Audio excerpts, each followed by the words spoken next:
All right, hello and welcome to this video. My name is Wade Smith, and in this video, I'm going to discuss how I used to beat my old sensei. This was 25 years ago before I got really sick and had strokes and diabetes and stuff. But anyway, how I used to beat my old sensei's black belts in sparring, both one-on-one and even one-on-two handicap matches.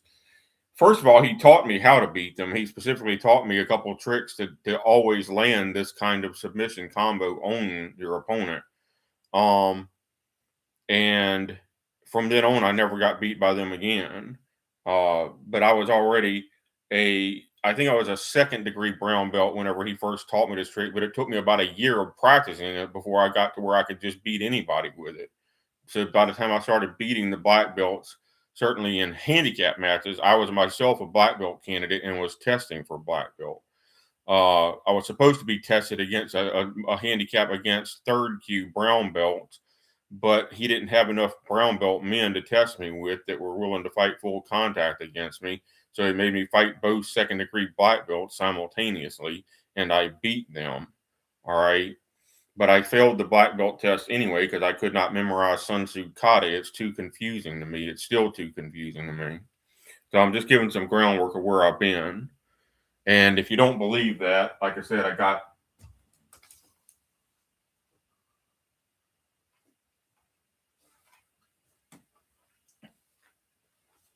this is my first Q plaque from Isshinryu Karate with the red seal on it. And, this says that I'm actually allowed to assistant instruct. This is what this stands for, even as a first Q.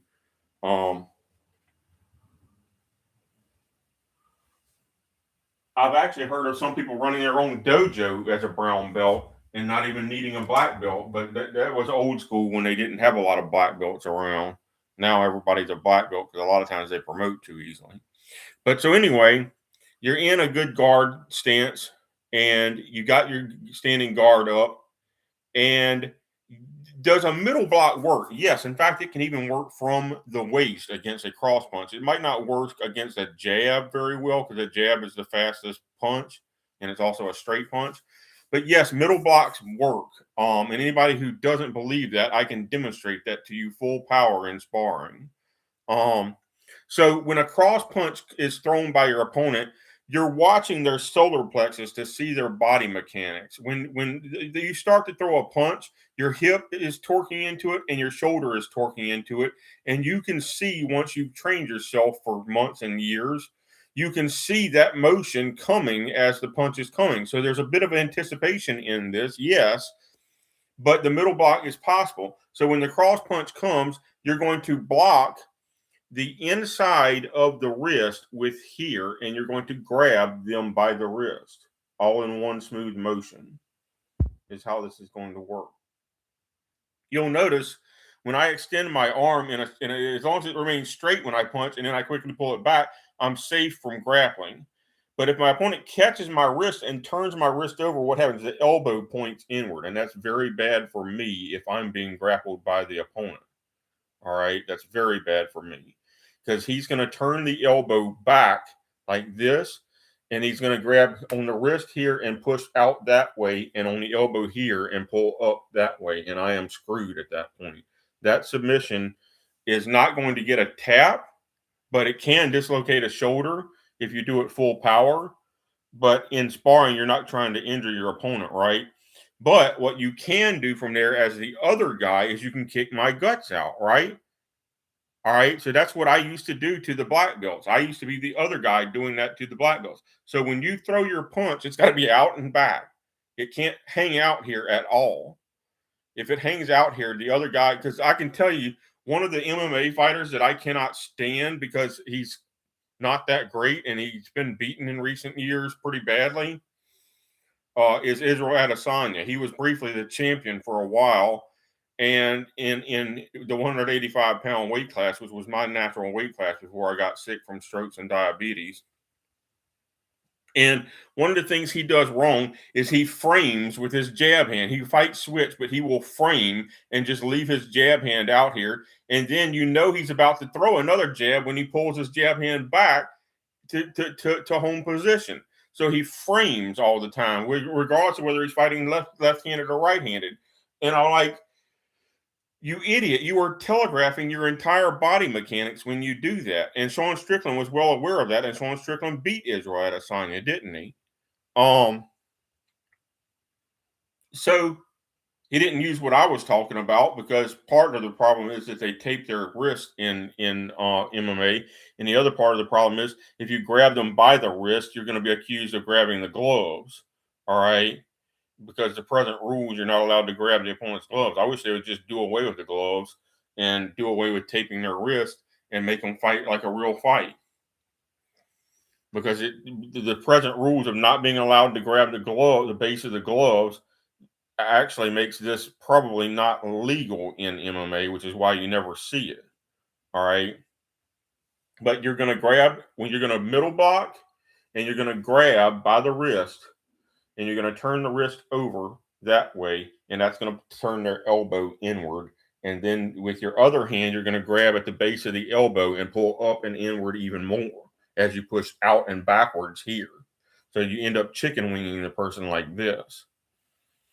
Then you knee strike them in the abdomen over and over again, and they're going to tap out, or the sensei or the referee in a prize fight is going to stop it due to unanswered strikes.